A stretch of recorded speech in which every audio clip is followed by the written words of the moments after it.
May 17, 1954. The United States Supreme Court announces its decision in Brown v. Board of Education.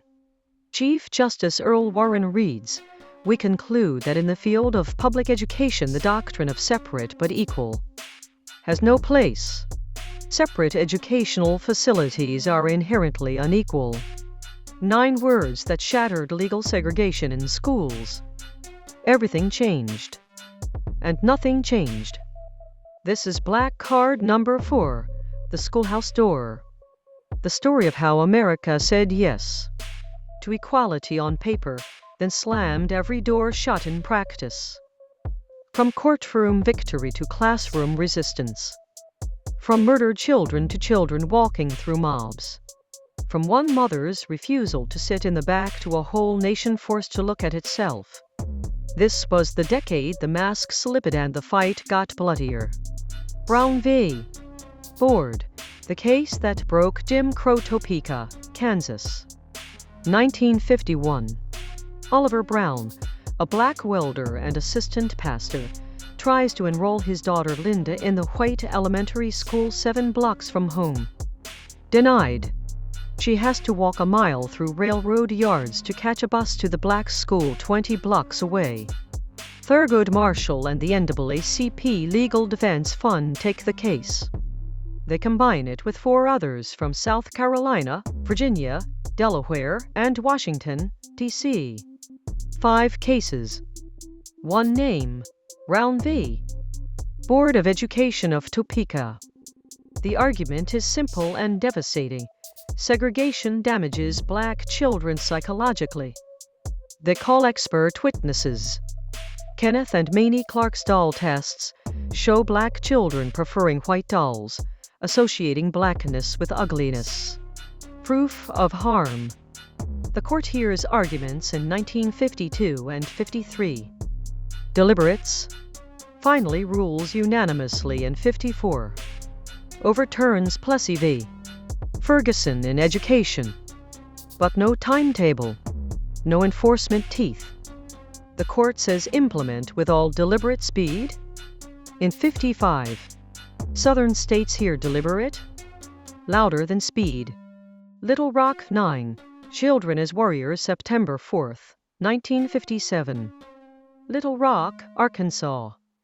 9 black teenagers try to enter Central High School. Governor Orville Faubus calls out the Arkansas National Guard to block them. Crowds scream. Fit. Threaten. One girl, Elizabeth Eckford, 15, walks alone in sunglasses because her family can't afford a phone to coordinate.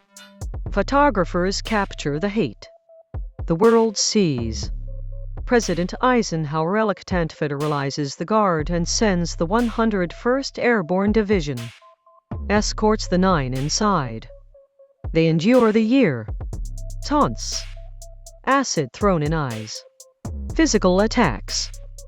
One girl, Minigian Brown, suspended after dumping chili on boys who harassed her. Expelled later. Ernest Green becomes the first black graduate of Central High in 58. The rest follow in later years. But integration? Barely. Most Southern schools stay segregated for another decade. Emmett Till, the murder that woke America, August 28, 1955. Money, Mississippi. 14-year-old Emmett Till from Chicago visits family. Goes into Bryant's grocery and meat market. Buys bubble gum. Says bye, baby. Or whistles at Carolyn Bryant, the white owner's wife. 4 days later, Roy Bryant and J.W. Millam kidnap him from his uncle's house at gunpoint. Beat him. Shoot him. Tie a cotton gin fan around his neck. Dump him in the Tallahatchie River. Body found. Face unrecognizable. Mother Mamie Till Mobley insists on an open casket funeral in Chicago. Jet magazine publishes the photos. Million C. Trial in Sumner, Mississippi. All-white jury. Acquitted in 1 hour. Later the men admit to Look magazine they did it. Double jeopardy protects them. Emmett Till says, "I wanted the world to see what they did to my boy." The murder becomes a spark. Rosa Parks later says she thought of Emmett when she refused to give up her seat. Rosa Parks, the seamstress who broke the bus December 1, 1955. Montgomery, Alabama.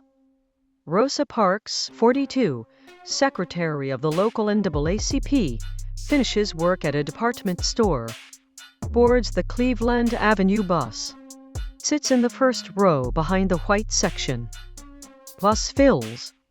Driver James Blake tells her to move back. She refuses. "I was not tired physically. No, the only tired I was tired of giving in." Arrested. Fingerprinted. Released on bond.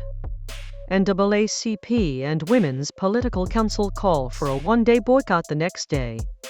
It works so well they extend it. Montgomery bus boycott begins. Lasts 381 days. Montgomery, 381 days of walking carpools organized. Black taxi drivers charge 10 cents, the same as bus fare. People walk miles in rain, in heat. Churches become organizing hubs. Martin Luther King Jr. 26, new pastor at Dexter Avenue Baptist, elected president of the Montgomery Improvement Association. Homes bombed. King's house hit. Churches threatened. Ku Klux Klan rides. Boycotters stay off buses. December 20, 1956. Supreme Court rules in Browder v. Gale. Bus segregation unconstitutional. Boycott ends. King speaks at Holt Street Baptist.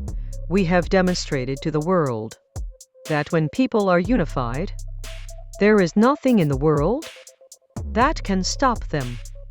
The victory is real, but resistance hardens." Massive resistance.